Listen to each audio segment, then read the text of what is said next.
someone who scored less CGPA in your academics and wondering how to deal with it if the interviewer asks about it? This is one of the trickiest questions students face during the interview, and they generally do not know how to answer it properly. In this video, we will show you how to answer this question. Let's first understand why the HR has asked you this question. Nowadays, a lot of students have around 8 to 9 CGPA in their 10th and intermediate, but they don't get to see similar grades in the engineering degrees. However, you need to know that most employers have a list of desired attributes and academic eligibility criteria for a potential employee. And if you meet that eligibility criteria, then you need not really be worried about your grades. So, even when you meet the criteria, then why is this question arising? First thing you need to understand is that your grades are not always the real reflection of the skills and exposure you have. If you can exhibit the required skills and qualities that you possess, then academic criteria becomes secondary. And there are a lot of students who might attain higher CGPA but may not have exposure to practical application and may not exhibit their skills and qualities properly. Let's now discuss some ways to handle this question effectively in the interview. First aspect is to prepare your answer ahead of time. You will want to have an answer prepared ahead of time as to why your grades are so low. So, what is your story of why your grades are low? There must be some genuine and compelling reasons because of which your grades are less than what you exhibited previously. And is that a story compelling enough for the HR to believe? Few reasons could be: did you have any illness? Perhaps you got too ambitious with your course load. Were you engaged in any other activity along with studies? Have you got distracted from your studies and lost interest in it?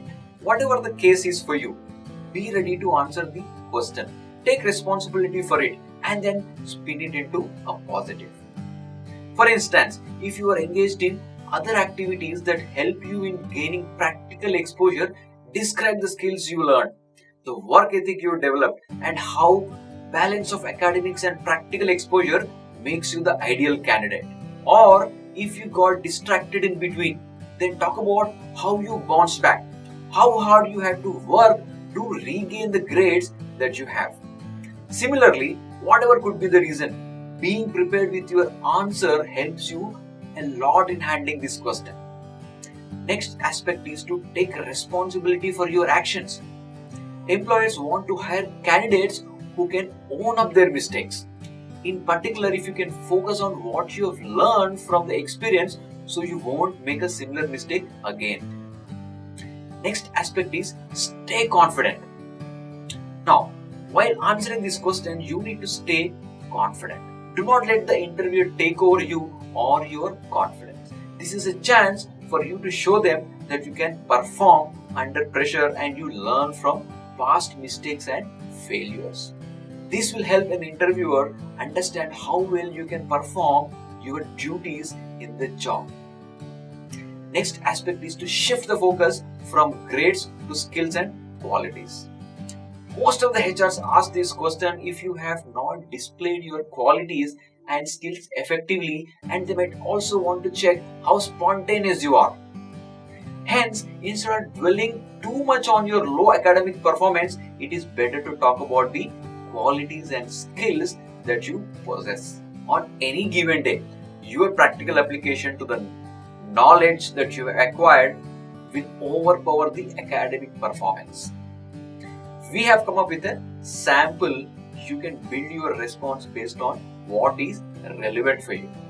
So here we go. I took time adjusting to college life and didn't manage my time in the initial months of the freshman year. There were a couple of personal issues that I was also going through at that time. However, from my second year onwards, I have learned to manage effectively, and I've learned to manage my responsibilities and prioritize my activities, and I've continued to improve each semester since then. While I was improving my academic performance, I have also spent time on practical application of the knowledge that I've learned. I did 2 projects and 1 internship, which has taken a considerable amount of time. As a whole, overcoming the challenges has given me the confidence to take ownership of my life and rise above the challenges. Follow these tips and you will be able to ace your interview even with low grades.